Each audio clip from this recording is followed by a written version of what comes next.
parece? White Fence, Maravilla, Lomita. They've been around a lot longer than us, you know? It's cool. We got our own clica, strong clica. Finally getting into our own, you know? Gaining respect. Our clica, our barrio, our families, that's all we gotta say. Simón, when we were kids, belonging felt good. But having respect, pues that feels even better. You know, la primera lives through us, eh? It gives to us. It is us. We make it, carnal. We don't fake it, we just take it. Cause it's la primera, se. Always has been, always will be. Órale. Órale. Welcome to the clica, carnal. Olvídese. Por vida.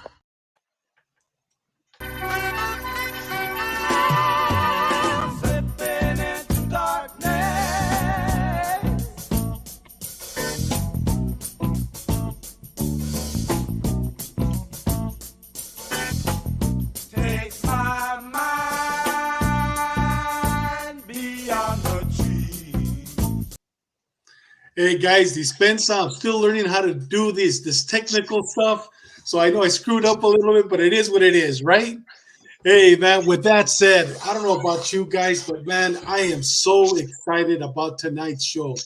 You know, I don't know if you guys knew, but I think we mentioned it before, but this is the first time Mundo Mendoza ever comes on live where he's actually, I believe he's been on live before, but never took answers or questions live. And today is the first time that we actually have him live on our show. And man, I'm really excited. It's going to be a great show. With that said, Big Sean, how we doing over there in Virginia, my brother? Hey, we're doing well, thank you. We're doing well. Good. And Big Benny, how's everything going over there in beautiful Temecula, California? Man, it's a beautiful day in the Southland. Beautiful. You know, actually, today was a beautiful day in the Southland. But right now it's getting a little chilly, right? Exactly. Hey guys, before I forget, next week we also have a special guest. Mundo's standing by waiting for us. But before, I want to also introduce our next week's guest, Ruben Palomares. If you guys see the movie Training Day, it's actually Denzel Washington is portraying Ruben Palomares' life.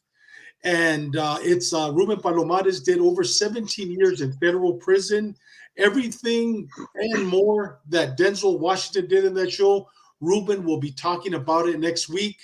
And our show, it's going to be a great show. He'll be answering a lot of questions. We're looking forward to it. So next Tuesday at 6 o'clock, don't forget, we got Ruben Palomares, the real Training Day cop, talking about the slippery slope, I'm really excited. With that said, Benny, I know you have the first question for Mundo, but before you introduce him, tell us a little bit about the history behind that question that you will ask him shortly. Sure. The first thing I want to say is about Ruben. That's the real Rampart story that he's going to give us. So it's going to be an awesome interview with Ruben. Anyway, we're going to start with the well-publicized massacre that happened in Tulare County in the city of Goshen, where 6 people were murdered by norteños. Whether they have ties to Nuestra Familia or not, we don't know. I don't know. But here we had a 16-year-old mother who was killed along with her 10-month-old baby. So we're going to ask Mundo about his thoughts and how that's going to affect the Nuestra Familia, in both on the streets and in prison. So with that, we're going to bring Mundo in. Hey, Mundo.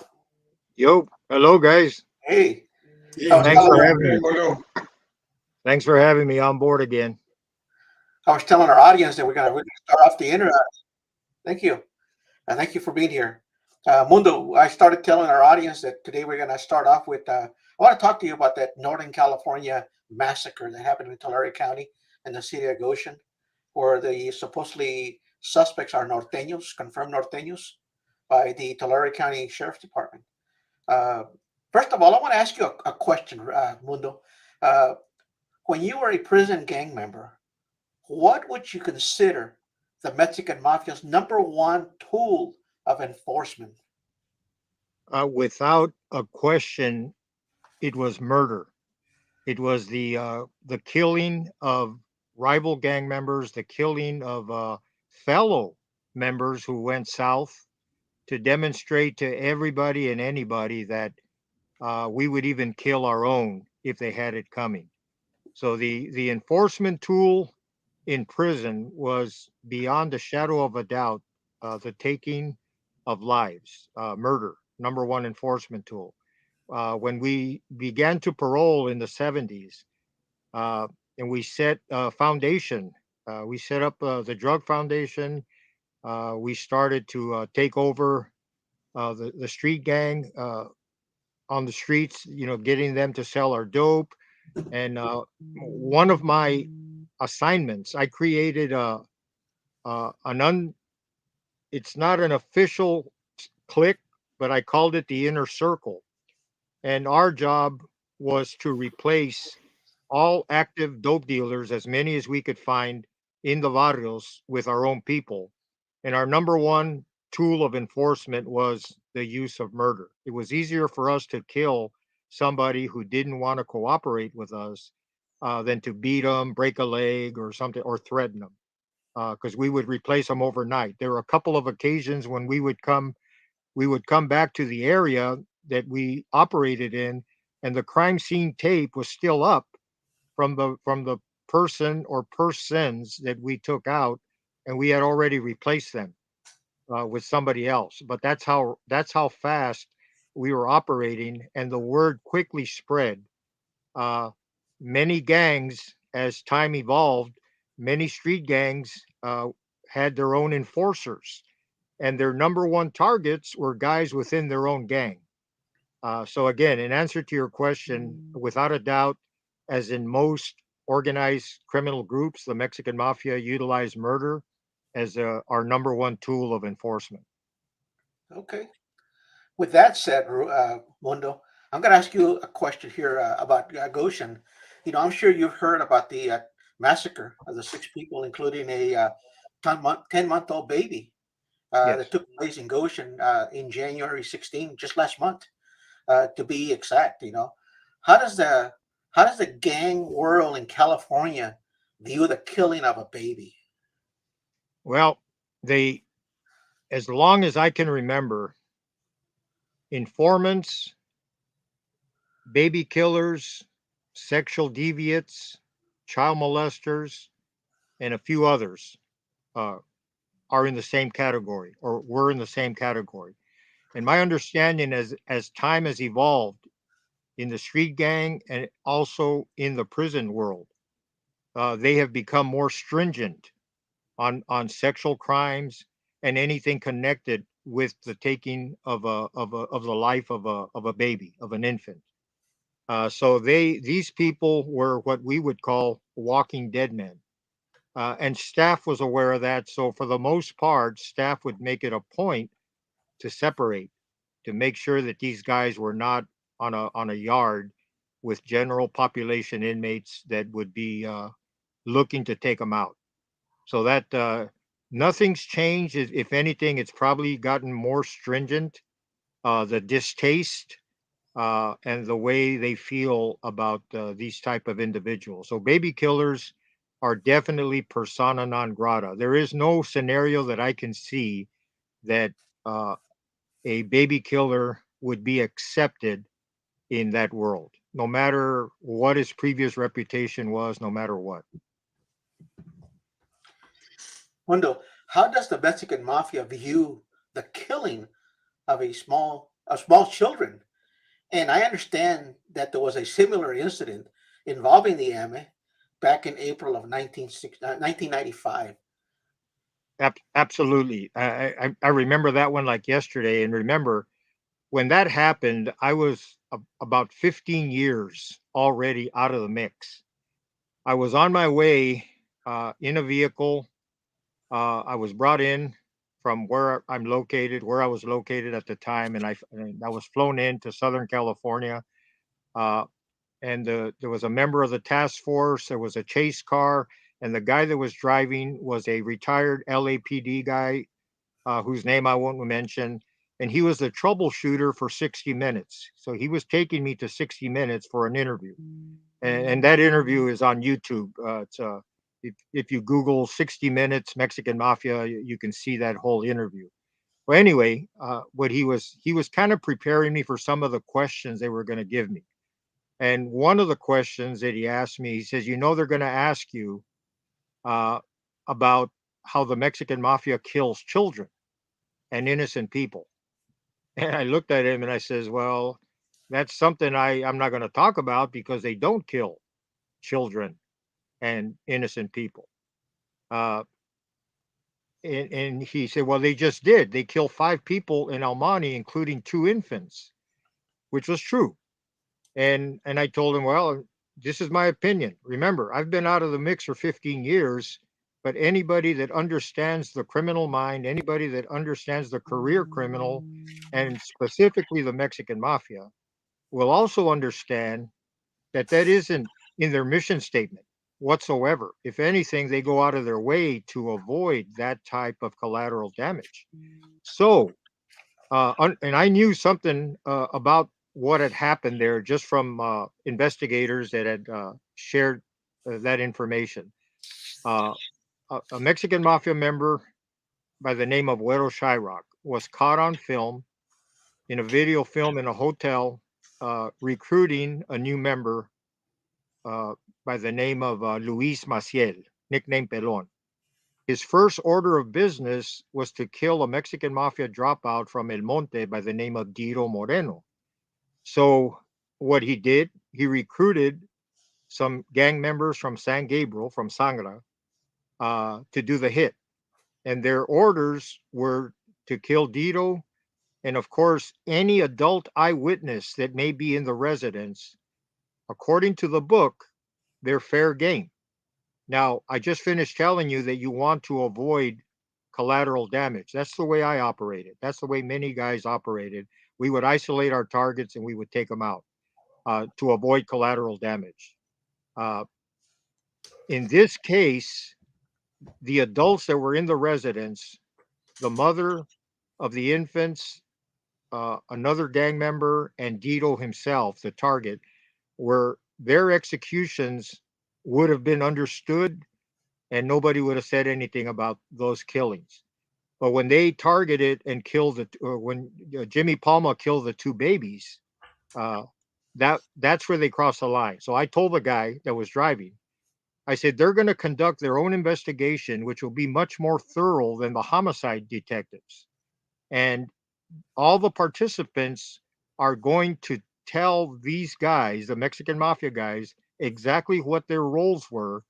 And when they conclude their investigation, some heads are going to roll because you do not make a prison gang look like a bunch of baby killers.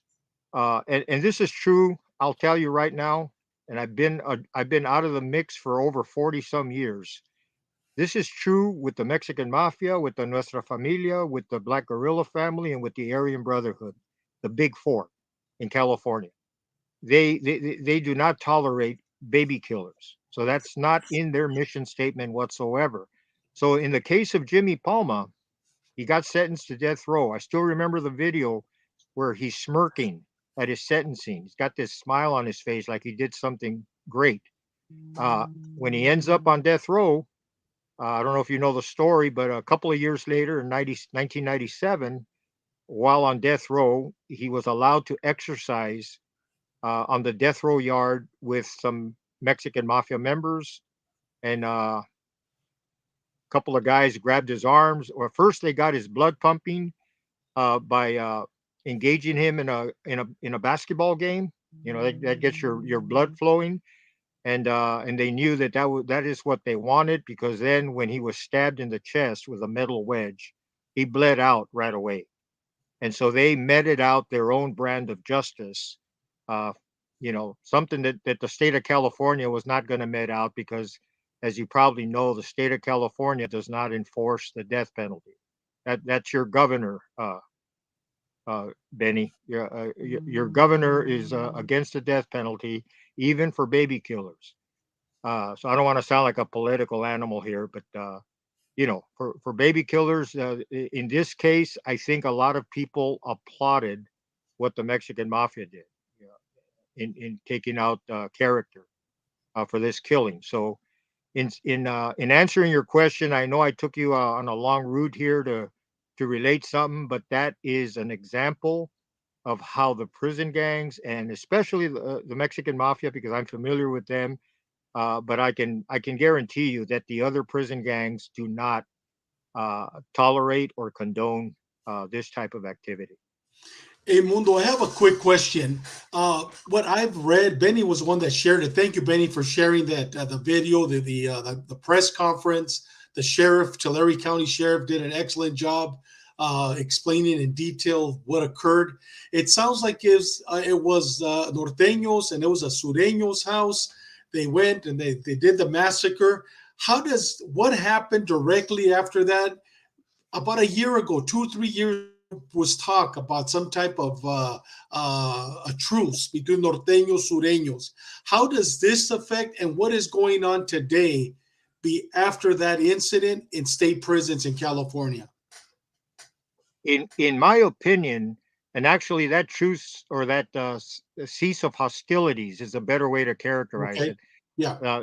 That cease of hostilities is probably, and I'm speaking criminally as I say this, it's probably one of the smartest moves that these two gangs have made. Because what happens is, instead of going at each other, and they can do it ad nauseum, they both sides have the forces to do it. What's going to happen? There's going to be no winner. You cannot conduct criminal activity on the yard because you're going to be locked up. So there is no winner. There will be no winner and no loser in a protracted war between these guys in prison, on the streets, what have you. So what these guys did is they forged a manner in proceeding behind bars, and apparently some of the street gang members haven't received the memo, because if you do have, if in case this was a norteño on sureño type of killing, with no regard to the fact that they may have been working under a big homie or whatever, well, that's a different issue altogether, that these guys, I'm sure, have figured out a way of dealing with people who do not go along with their program. So if they have a program, which they do, a détente, cessation of hostilities. It's all predicated under conducting business, mutual business. Uh, they're undoubtedly working together on the streets. They're working together in prisons, and they have gang members under their authority. A lot of things going on. A lot. Too much to go into any kind of detail that might endanger an investigation or two. But I can tell you they're cooperating with each other. So when a loose cannon or a couple of loose cannons stray from that narrative, from that program, that's been instituted by both sides, that alone would make them answer. Now, this may have nothing to do with norteño on sureño. These sureños might have been targeted for something else, something that the big homies, the NF and the EME guys, may have discussed ahead of time and said, okay, we're gonna take an action here because of this. Uh, okay, so taking an action to take out some people that messed up somehow is one thing. You take action, you take out the male targets. But once again, when you target an infant, you cross the line. And it doesn't matter whether you're a norteño perpetrator or whatever. You're the good news for them is that the staff, the jailers already know that these guys should be kept apart from general population. The other thing is that the guys that committed this crime, especially the shooter, is probably sitting in Tulare County Jail thinking, what did I do? I screwed up. I got caught and I did the unforgivable. So in effect, he's a walking dead man, in my opinion. So hopefully the guy does the right thing and just stays out. I mean, or not doesn't try to be brave if he wants to live. Because I think if the Nuestra Familia, whether they were involved in directing them or not, it doesn't matter because the optics makes them look like participants because norteños are supposedly under their control. So they are almost forced to have to act or to have their fellow norteños ordered to act. In my opinion, I would think it'd be open season on these guys. So it doesn't matter. Whoever gets to him first, whatever race, it doesn't matter. They're probably green lit, especially the guy that killed the baby. Mundo, we have a lot of questions coming in. One of the questions, a wild one, welcome to the show, my brother. I have a few questions. On the screen, it mentions Leo Psycho Robles de Sanjo. However, Mundo never mentioned him on his videos, nor is he mentioned in the EME book. Same with Nick Gallegos de BNE, Barrio Nueva Estrada. Okay, yeah, and the reason they were never mentioned is because they were not members. They were close associates that performed. There's many close associates that people assume were made members, were modified members, but they were not. And I think where they get this from is you posted, even at the beginning of your episode here, you posted a hand, a black hand, la mano, la mano de la M, which was drawn by Psychedelic Mike. And Psychedelic Mike, when he draws the hand and puts the names of different individuals on the hand, he puts a lot of members and he puts a lot of non-members. I did an episode previously touching on that because a lot of people think that everybody that he put down there was a member, and they point to that as evidence or proof that their favorite homeboy or whatever are part of the clica, when in fact they weren't. I mean, if anybody should know who the members were, especially the OGs, it would be someone like myself, Sailor Boy. I'm talking about guys that are still alive, that we would know better. I mean, why would I say that Leo from Sanjo or Nick Gallegos, from my neighborhood? Why would I lead you astray? I mean, if they're in, they're in, and you would have learned about it. But they were, the short answer is they were not members. We have another question. Welcome to the show, American Rebel. I remember back in the fall of 2020 on the old Perplex channel, they released a documentary trailer that was supposed to come out in 2021. It had Leo Duarte, Richard Valdemar. Will that still come out? Yes, that's one of the projects. I left the channel that I had put up narrations or episodes. I left that channel. I had a 1-year agreement with them, with Police and Fire Publishing, and one of the reasons was to embark on other projects, and that project is still. They still have the footage, and that is something that's being assembled. I can't give you a time frame because that world moves a little differently. But that footage and those interviews will be seen in the near future. We can say within the next couple of years. He mentions also, American Rebel, that the video mentioned MS-13 versus Los Zetas look pretty good. I know nothing about MS-13 versus Los Zetas, but I think I would tune in and watch it. Okay, the wild one, la primera Liz, órale, the wild one. He must be from there. Gonzalo Chalo Gerardo, órale, Charlo, representando Valle Imperial, Calesia. And he says his saludos. And the wild one, once again, saying, Don Mundo, good to see you again. And the big worm, God bless you, Mundo. Hey, igualmente. I already know all founding members. Okay, here's a good one. This is from and welcome Neta to the show. Mundo, did you know all the founding members of the EME? Did you ever associate with Eduardo Potatoes Nose Loera? If so, how would you describe his character as an emero? I knew most of the founding members. Potato Nose, although I do have photographs of him because he was close to Güero Buff on the streets. I didn't know him. I didn't really even want to know him, and I don't mean this in a derogatory way. Is I was so involved in all the negative stuff, the dope dealing, the killings, and all that, that anybody who was given how could I say it? Anybody that was allowed to retire gracefully, as Eddie was, I I had no time for him because we were not on the same wavelength. I was active, he was retired. It was a sanctioned retirement. They let him go and be with his family. Most of the founding members that I knew were like Big D, Topo P. Buff, AB Reyes from Fort Maravilla, Gabby from Florencia, and on and on. And I knew most of them. There was maybe three or four that I didn't know personally, and Eddie Loera was one of them. We got Roger Demchuk. Roger has been following us for years, man. He's been following the boxing shows, following Sheepdog, following our show. And you know Roger very well. Hola, carnales. And I'll tell you, Roger, an outstanding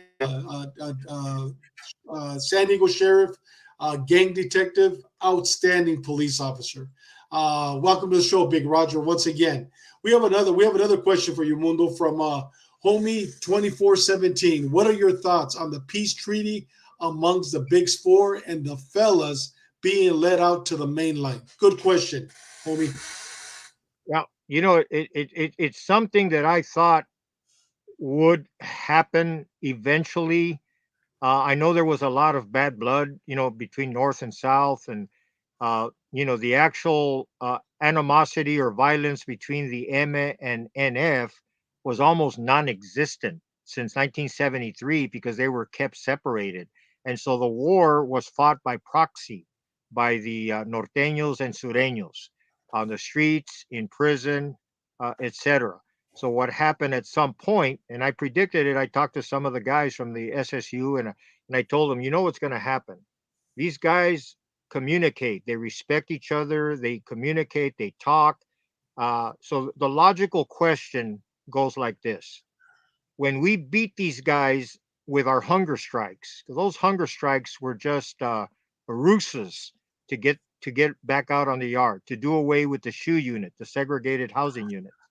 When we get out to main population and we're walking the yard together, do we want to gangbang or do we want to make money? I'm sure that question was asked by somebody in talking to each other about their future plans after successfully defeating the shoe with hunger strikes and other measures and getting out. So they said, well, how do we do this? How do we keep our crazy guys, norteños and sureños, from going up against each other? Very easy. If a sureño disrespects a norteño or an NF member, the EME guys or the sureños handle that issue. So if I tell all the sureños to stand down and do not target any norteños or NF, they have to stand down or they get killed. And they don't want to get killed. They want to remain part of the network. The same narrative would go from a NF member to his norteños. You disrespect a sureño, you're toast. So now they know, regardless of how much they hate sureños and how much sureños hate norteños, they cannot violate those kind of orders from a big homie. And so again, fear and that enforcement tool of murder. That's how you keep them in lockstep. They could be the baddest guys on earth. Leroy Brown, the baddest man in the whole damn town. He can be as bad as can be, but he'll die if he doesn't follow those orders. So that's how they have been successful. They're making money. So at the end of the day, the color of green trumps red and blue.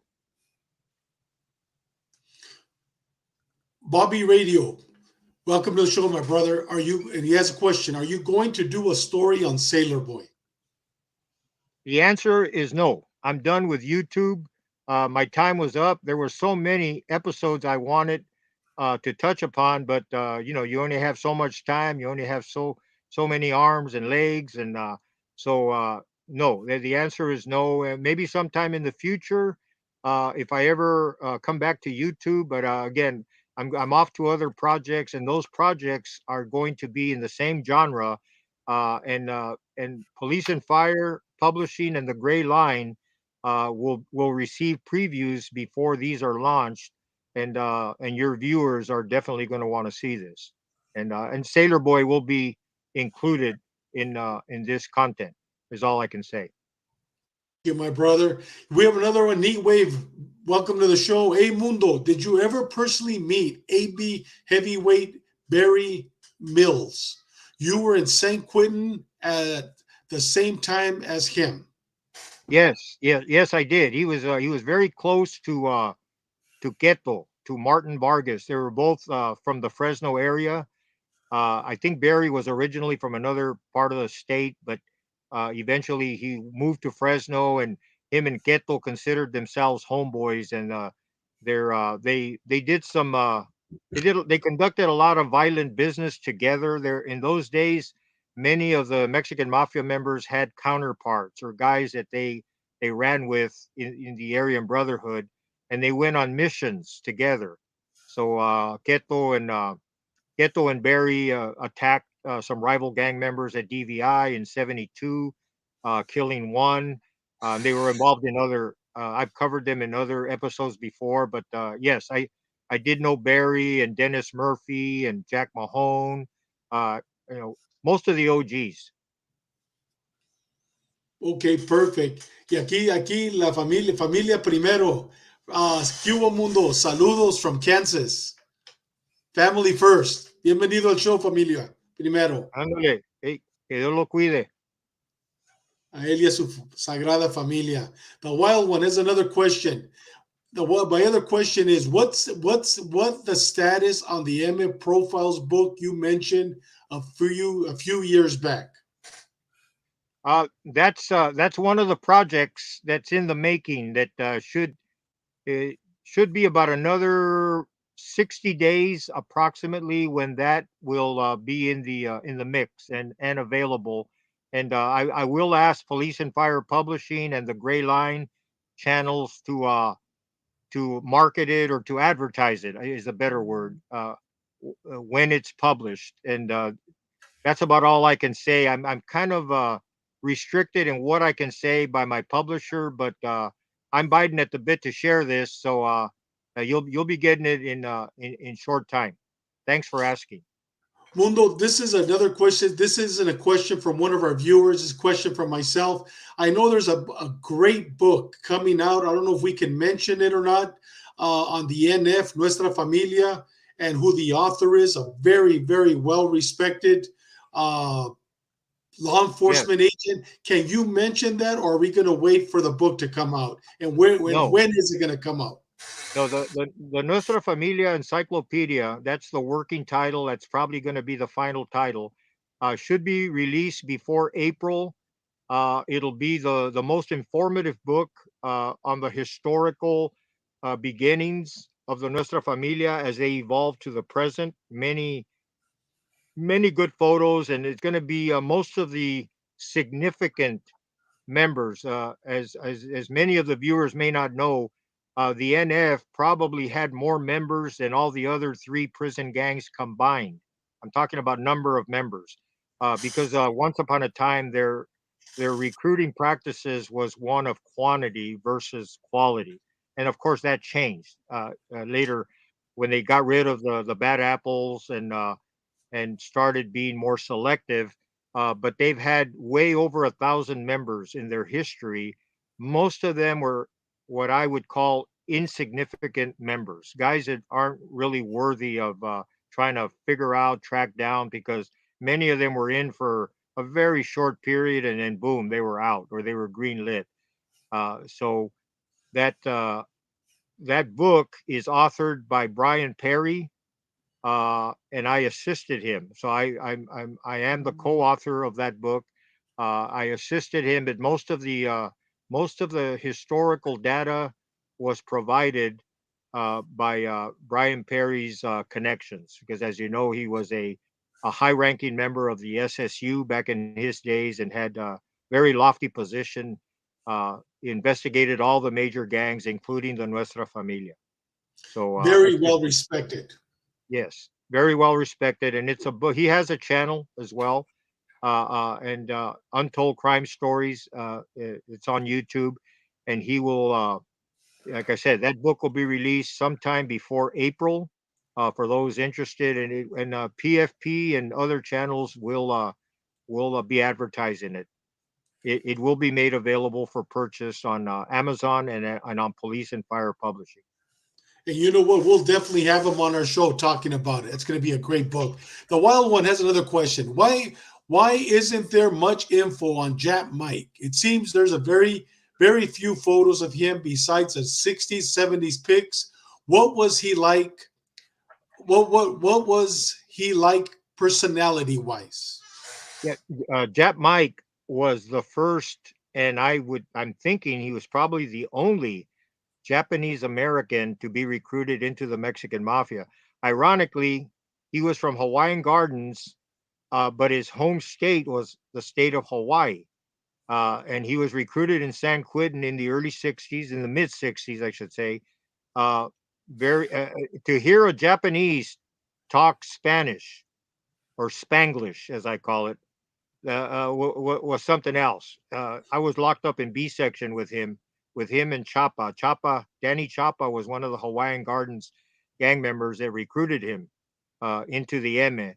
I have pictures of him as the guy, as the commenter stated, in the mid 60s. I have a picture of him in the 70s in Chino with Güero Buff just before they got paroled.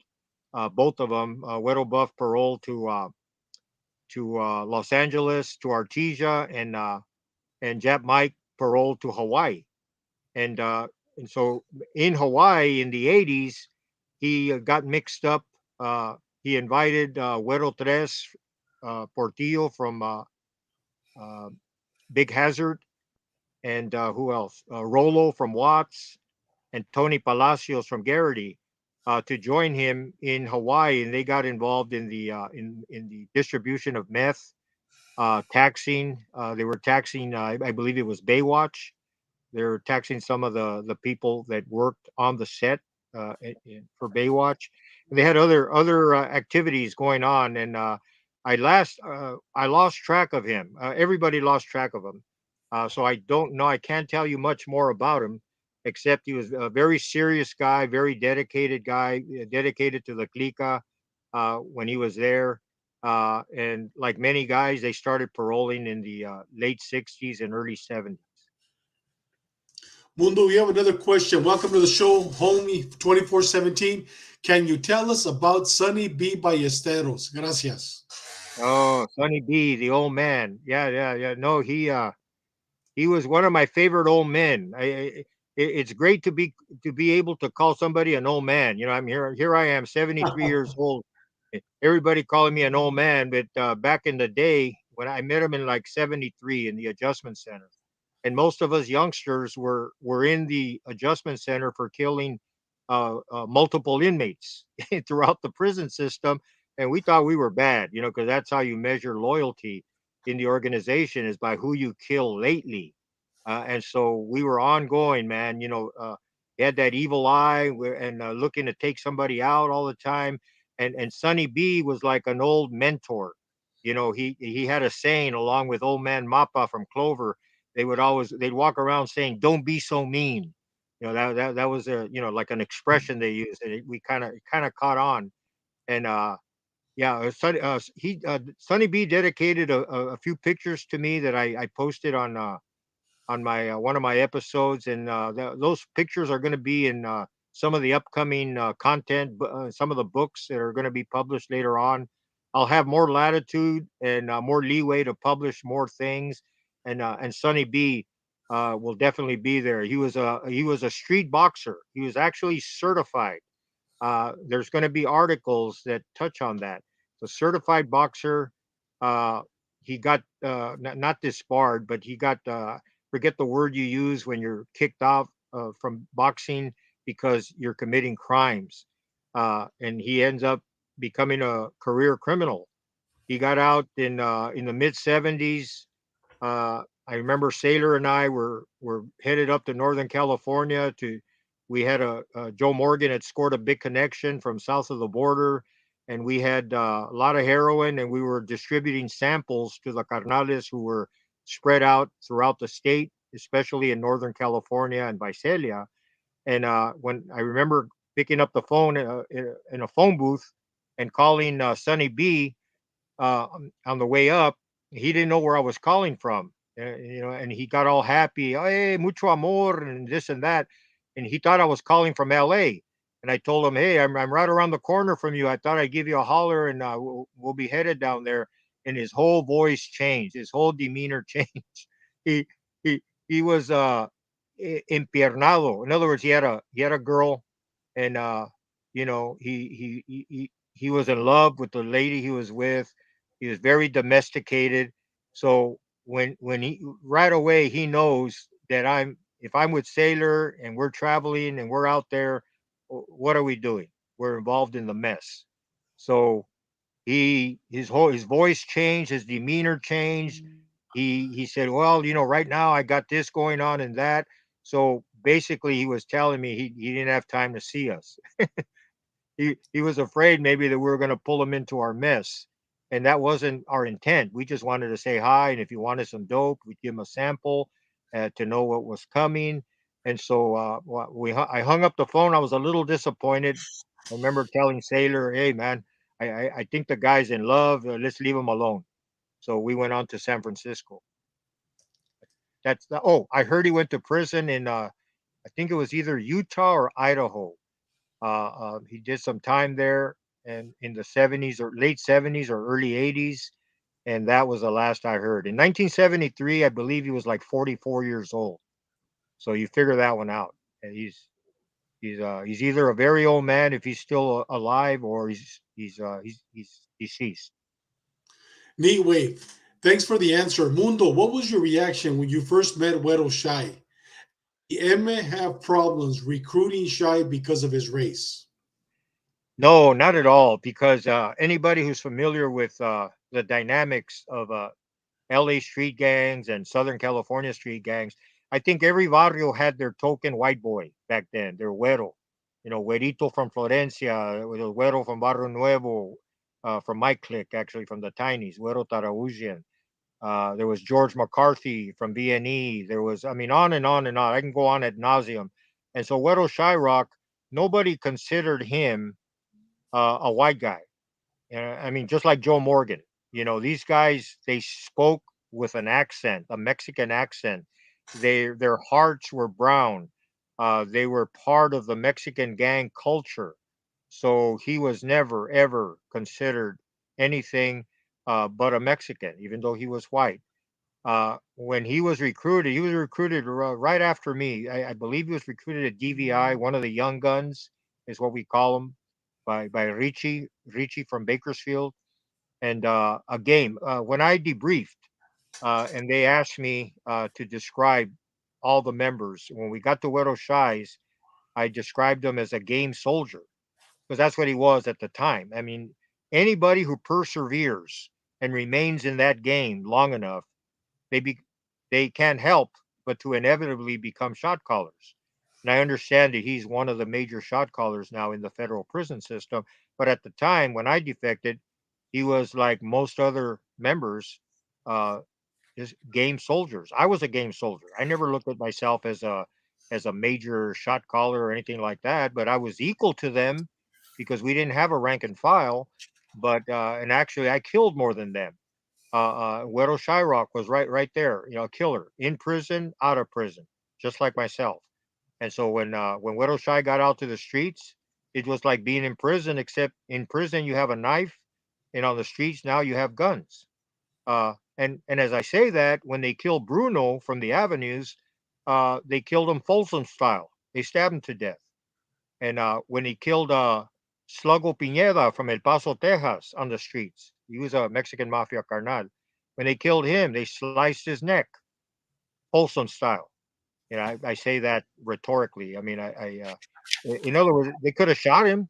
You had the guns to do it, but a lot of the guys they like they're used to knives, so that's how they rolled. And so Wero Shai, uh, you know, he was a game soldier, and now he's one of the shot callers. The Wild One has another question. Awesome. Will there be any autographed books from you from your new one? I still want a copy with your autograph, though, Mundo. Looking forward to it. Much love. Wild one, man. You're stealing my thunder, dude. I'm the one that's supposed to reveal that kind of stuff. And now I got you thinking you got a camera set up in my office somewhere, because that's exactly one of the things I'll be doing with some of the books that are going to be rolling out on the assembly line. Is I'm going to be limiting the first, say, 100 of each volume, and and then the ones that most interest the buyer, the consumer, will also have it autographed. Unfortunately, because of the logistics, they won't be made out to anybody because that's too much back and forth. And the way I roll ensures my security. So they have no way of sending me anything. It's worked out in a way where I am able to pick something up, do the signing in quantity, and then have it drop shipped where it needs to be drop shipped, and then they handle how it's sold. So in answer to your question, yeah, there will be autographed, but they won't be personalized. They'll be autographed and numbered. Unfortunately, there'll be no personalization, because that means I'd have to hook up with you, and that means I have to kill you before you kill me. You know, I'm just kidding, of course. Hey, Dustin, welcome to the show, my brother. Hello, Mundo. So I'm new to the Imperial Valley of California. Only been here for 3.5 years. Came from the Carolinas, where I was a Leo law enforcement 15 years and spent 12 years in gang investigations of African street gangs, white supremacy, gangster disciples, outlaw motorcycle gangs. Never really got to deal with too many Hispanic gangs or the EME there. What or how big is the EME's influence and involvement in North Carolina? Good question. Yeah, it is a good question, and I am not familiar with any players in that area in North Carolina, from the Mexican Mafia. That's not to say that they don't have a connection there, but I seriously doubt it, because to the people I network with, that would have already been made. That information would have already been made, not public, but known, and I would have probably been a logical guy to ask about some of their players. So again, there could be a connection by way of gang members, but I can probably tell you, as of right now, there's probably not uh, much activity, if any, in connection with the Mexican Mafia, not to be confused with Mexican cartels. We have another question. Francisco A., welcome to the show. You should a video podcast, Machine Gun Mundo. I really hope your stories are not gone forever. Please repost them again soon. I think your wishes will be answered at some point in time. I cannot say when, because there's other projects that are taking precedent. And the videos were not taken down because anybody, YouTube didn't take them down. I didn't wake up from having a nightmare and decide I was going to take them down or anything like that. There is a reason why they were taken down, and once these projects are unleashed, and the episodes return, when they return, then they'll be available for your consumption. So that's the best way I can answer that. They're not gone forever. And we have a question from our brother brother in Christ, and also our brother in law enforcement and our carnal Sergio Camacho. ¿Qué pasó, Sergio? Hope all is well with you and your familia, my brother. Your share is still warm here in our program. Mundo, who were the top 5 best fighters from the Emeros you ran with? Oh, dude, Sergio, you're killing me, dude. It, you're killing me, brother. You know, I gotta go to Home Depot. No, no te creas. Okay, there's so many, dude. There's so many. You know, Kilroy was one. I'm gonna name some because, but then I know some people are gonna get ticked off. Our Mundy Varela, Big Mundy from First in Indiana, Big D, Donald Garcia. You had Richie Reese. You had Sonny B, Ballesteros. I mean, there's 5 right there, and I would be doing a disservice to others, you know. But I'm not going to rank them in any order. I'm just saying that right off the top of my head, those are the ones that come to mind in my book. Uh, and then some of the street fighters were more vicious because these guys were terrible. They used shanks and they took your wind. You know, whereas the boxers were. I'm not saying they weren't lethal. They were lethal. Donald has some bodies. So did Kilroy. Definitely Mundy. You know, he killed my homie Elmo and Folsom. On and on. You know, these guys were hogs, as we say it.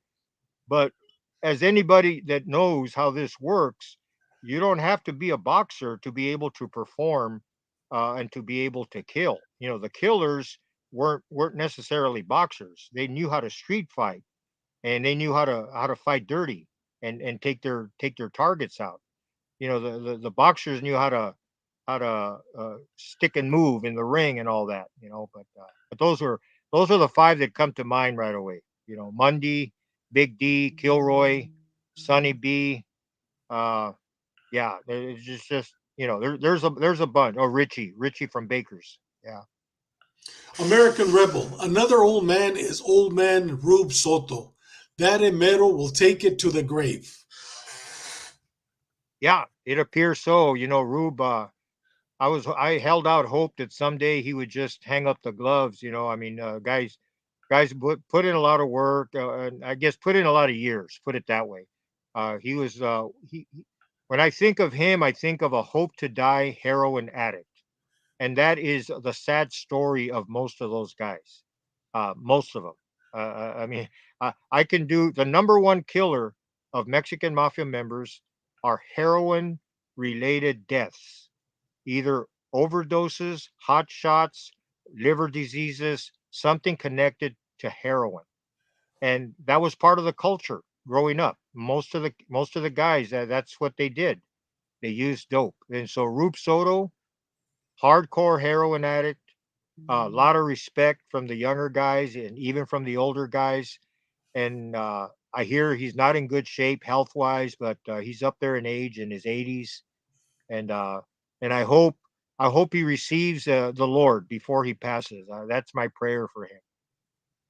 Bobby Radio. What happened to Leo from 80th Street?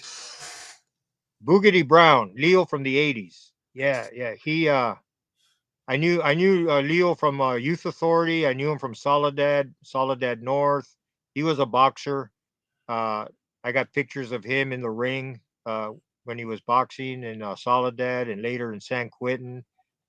He was on the yard when we first arrived in 1970 at San Quentin. And you know, it's crazy, but I lost track of him. I lost track of him after 1971 or so, uh, and never heard anything about him afterward. So I don't know what that means. Never heard anything negative at the time from the fellas that he screwed up or did anything wrong. So I'm assuming he paroled and just disappeared. You know, he was half French. I know that, but he was born. I mean, he was raised in the South Side, ochentas, and he was very proud of his neighborhood. He was louder than 10. I don't want to use the word. I don't want to use the N word, but you know that's what I would jokingly tell him that he was louder than 10 black guys. you know. Yeah. Street legends. Mundo, did you ever meet Chino Madriaga from La EME from National City? If yes, do you know if he's out? No, I think he's out, but no, he came after me. He's after my time. Uh, Anything that I've ever shared or know about this guy is something that I acquired, either from dropouts or from law enforcement guys that retired. Uh, so no, in answer to your question, I don't know this man. Hey, Mr. Mundo, Wild One. Oh, Mundo, go ahead, Benny. Mundo, was he from OTNC? Yes, he was from Old Town, National City. Okay. See, they're very. I know they're very sensitive to their area. I used to just say they were from San Diego. Back in the day, if they were from San Diego, that was it. And then later it was like, no, we're from OTNC and we're from Logan, and it's all right, no me pegues, it's I get it. Yeah. The Wild One, man, he's full of questions today. Welcome to the show, Wild One, otra vez. This is actually a good question. Where was Mike Deely originally from? And did you ever meet him? According to your EME book, it seems the fellas had doubts about him. Good question. Yeah, that's funny. A great question because he is the he is one of the he is the only non-gang member that I ever met in the clica that first guy I've ever met that wasn't from a street gang. He did time in the feds with Alfie, and Alfie's the one that raised his hand for him. He was a money maker. He was a money earner. Him and his wife Ellie.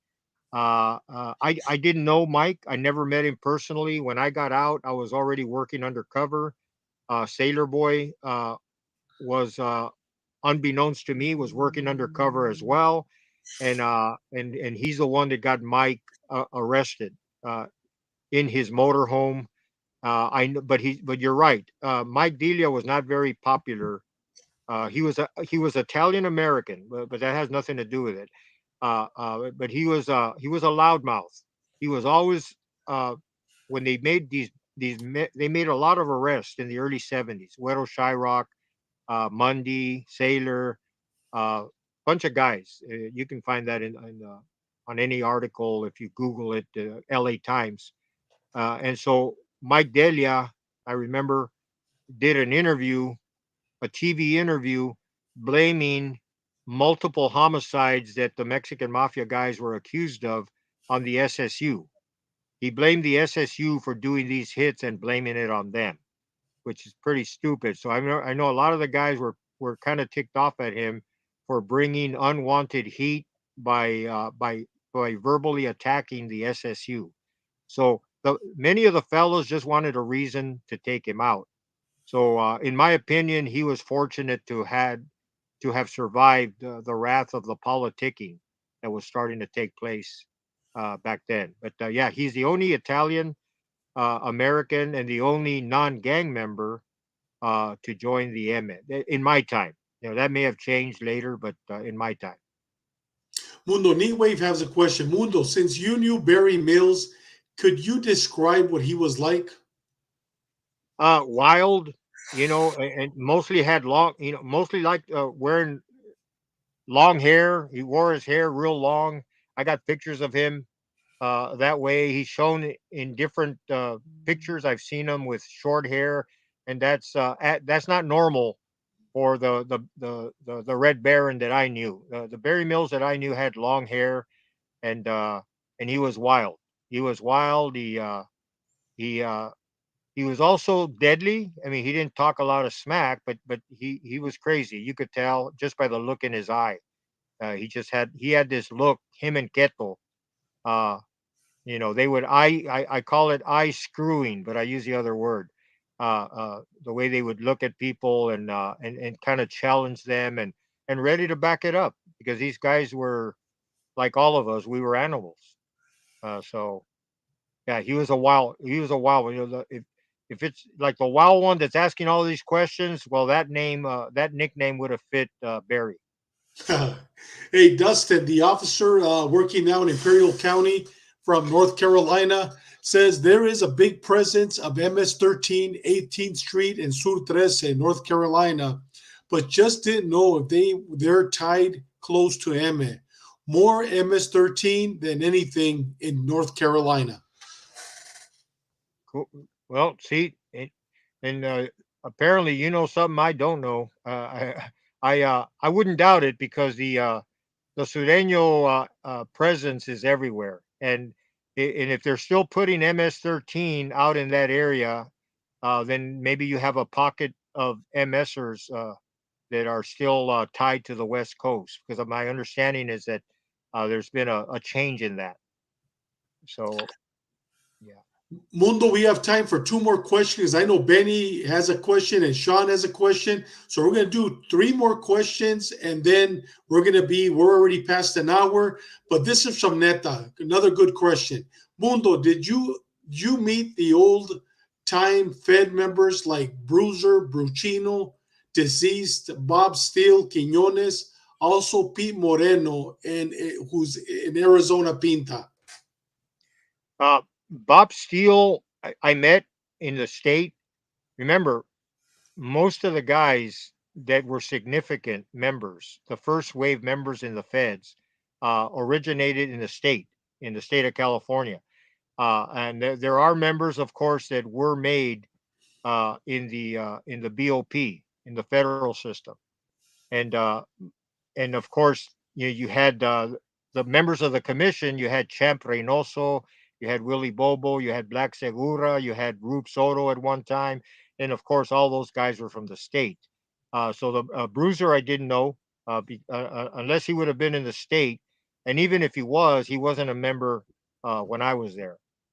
So the guys you mentioned, I think Bob Steele is the only one that was in the state that I would know. Okay, and the second to last question, Homie 2417. Was there anyone more fanatical than Little Mo? Did his performance and style influence you? Yeah, he was a guy that I looked up to. There were many that I looked up to. You know, Kilroy, Big D, Sleepy Betancourt, and Mo Farrell. Mo was about my age, but I looked up to him because I shared that fanaticism of doing suicide attacks. So a suicide attack is when you attack a target. And the only way you can get to him is if you're going to get to him while you're under the gun rail, knowing that you can get shot, whatever. And so Mo was a fanatical, willing to die for the organization type of guy, and I looked up to him for that. I was the same way at one point. I mean, I'm glad I pulled out of that tailspin, but I was right there with Mo. You know, front lines, doing all the stuff that we did, and uh, and I did look up to him. He's the one that came up with the gang sign that we use, the black hand. See, we used to take pictures posing with con la mano, extending our hand like this, and what it denoted was the black hand or death to our enemies.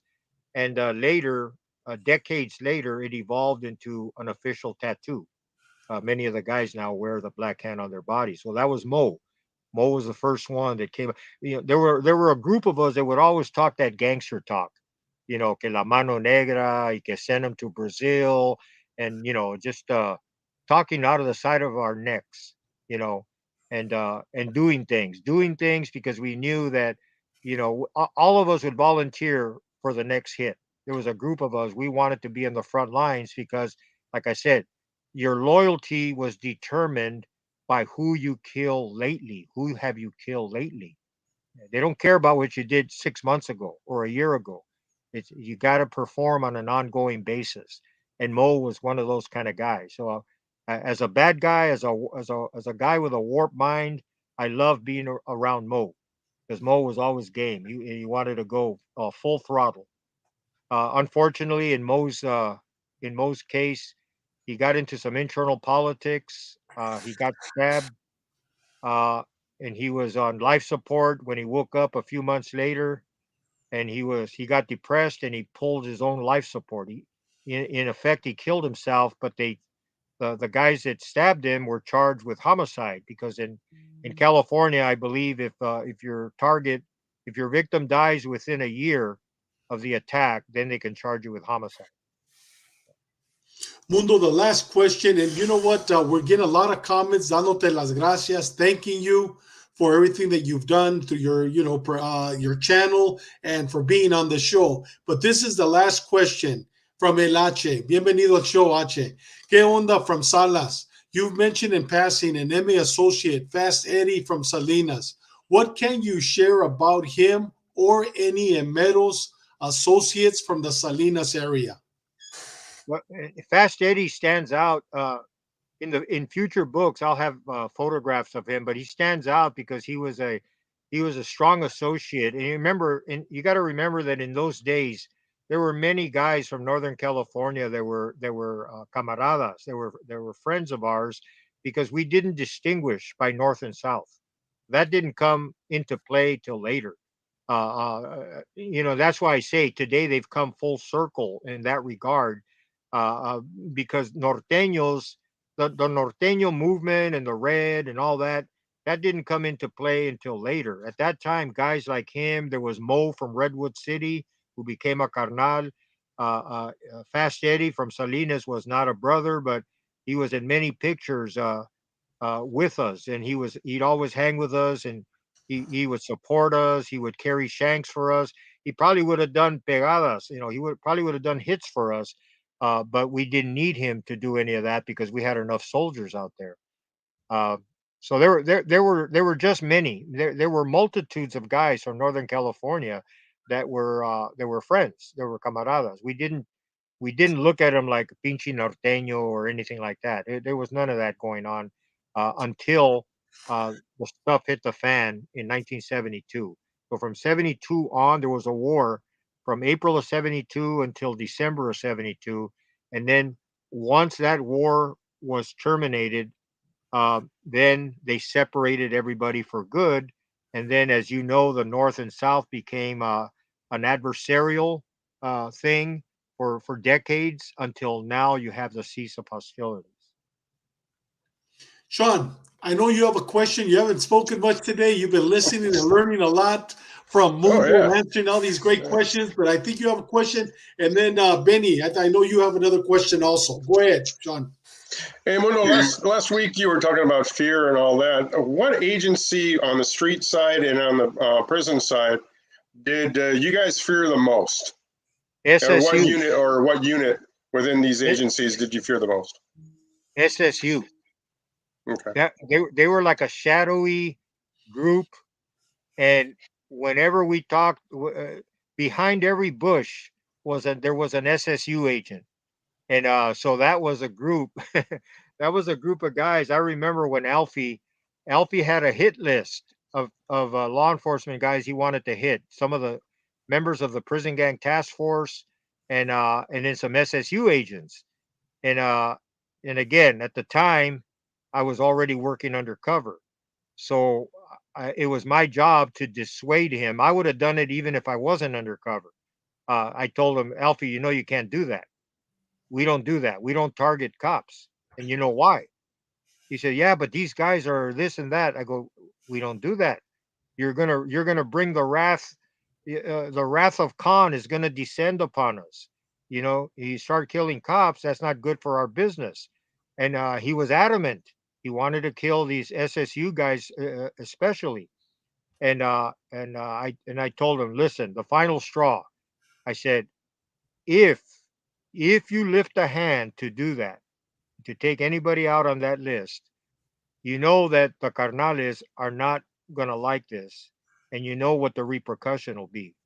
So basically, I'm telling him you're gonna get killed, and that sobered him up. That got him out of it. And then I reported to the task force guys. I said, hey, you guys watch your backs. We got a crazy loose cannon over here that I kind of scared for the meantime. I scared him with talk about him getting hit by the fellas, but that was the agency. LA sheriffs, yes, LAPD, and I'm talking because at the time I was living in LA. LASO, PD, but SSU was at the very top. Thank you. Benny, I know you have one more question. Hey, Mundo, I No. drink Budweiser. Oh, I'm sorry. Yeah, see that there's a lot of people, Jane Does, John Does that, or actually John Q. Citizen and Jane Q. Citizen, that don't know a lot of the lingo, a lot of the slang that we use on our show, and I had a lot of questions to ask. Hey, what does this mean? What does that mean? I was able to explain to them that big homie, carnal, and emero is pretty same thing. But Interchangeable. yeah, Yeah. can you kind of give me just a short summation of some of these words? A camarada. What's a camarada? What's a Okay. señora? What's a Yeah. sobrina? Who are sympathizers? Yeah. Yeah. A camarada in the lingo of today is a highly placed sureño. And when you're interacting with in the Mexican gang world, when you say somebody's my camarada, of course, that's a slang word for a friend. Yeah, David's my camarada, or whatever. Well, in the sureño world, a camarada is a highly placed sureño. One step away from being made. So a señora is a female facilitator that facilitates for the fellas. She functions in many capacities, relaying orders, directing funds, opening bank accounts, on and on and on. It's a Mexican Mafia señora. Now they also have their señoras, which are their wives and their girlfriends, which it's hands off on a brother's señora, because you can get killed if you dilly dally, with one of theirs. What's the other one you asked? Sobrinas and Oh, sympathizers. uh, well, sympathizers that's an old term that we used to use for instead of calling them sureños, what did we call them back in our days? Before sureños, they were either associates or sympathizers. Same thing with the NF. Instead of calling them norteños, there were NF sympathizers or NF associates, and because there was no lingo at that time denoting norteños and sureños as an official body, and that came into play a little later, like in the 70s, in the mid 70s approximately. Um, and then sobrinas, again, those are female facilitators that are of lower stature than the señoras, but they are facilitators. It would be the equivalent of a male sureño and a male camarada. You know, Thank you. you bet. Mundo, thank you very much. It truly is an honor to have you on our show with us. And especially this is our second episode. We're barely starting to get the ball rolling here. We want you to come back in 6 months, 5 months, once we get more listeners, more followers watching our show. Sure. But thank you very much, and thank you for all those episodes where you had a message. And your message was Christ. And Yeah.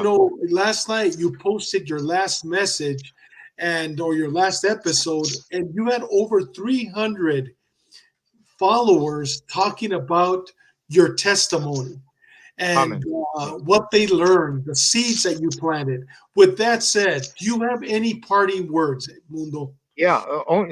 The main thing I want to touch on is that there is a way that seems right for every man that's functioning out there, for everybody that's in the world, meaning anybody that maybe doesn't believe in the Lord. They're out there functioning on the streets and in whatever capacity. So there is a way that seems right unto a man, uh, but in the end, that way is the way of death. And I don't mean that none of us are not going to die, but I'm talking about spiritual death. And I strongly believe that had it not been for me being rescued in the county jail, facing two more murder charges, and I was rescued by the Lord, He sent some people in there to talk to me, and they witnessed, talked to me about the Lord, and I accepted the Lord. I received Him in spite of my circumstances. So this was a battle for my soul that this old man being used by God, he won that battle. He won that battle and won my personal war. And so that's my desire for anybody watching, and anybody, whether you're in prison or whether you're out, whether you're a bad guy or a good guy, it doesn't matter. Because if you're a good guy or a bad guy, like I was once a bad guy, I'm a forgiven guy now. That's all I say. I didn't do anything big, but I did the biggest thing I could have done is by receiving the Lord as my Savior, and he transformed me, and he can transform you as well. And basically, and the other thing I want to say is that God's word will never come away void. So do not ever be ashamed to mention God's word in a sentence with somebody, even if they reject it. Don't be afraid to quote the Bible, to quote Scripture, because that word will never come away void. Amen. Amen. Mundo, muchas gracias. Thank you. With that said, gracias, and we will see you very soon, God willing. Guys, what a show, huh? Wow. I mean, the questions that were asked. But you know what? I'm very excited about next week's show. Next week, it's going to be outstanding with Ruben Palomares. I'm looking forward to it. Guys, I know we've been on for an hour and 16 minutes. Those that are still following us, muchas gracias. Thank you. With that said, Big Sean, any parting words? Go Chiefs. Definitely. Okay. Benny. Well, my sign off to you guys is remember, fight dirty, get tough, get mean, don't hesitate, stay in the fight. Definitely. Most definitely. If you missed the episode, you could watch the live. Well, actually, not the live. You could watch the recording on our YouTube channel. Please subscribe to our YouTube channel, Twitter, Facebook page, and Instagram accounts. With that said, remember, live a purpose-driven life and live every day like it's your last day on earth. Thank you, and God bless you. And Mundo, mil gracias.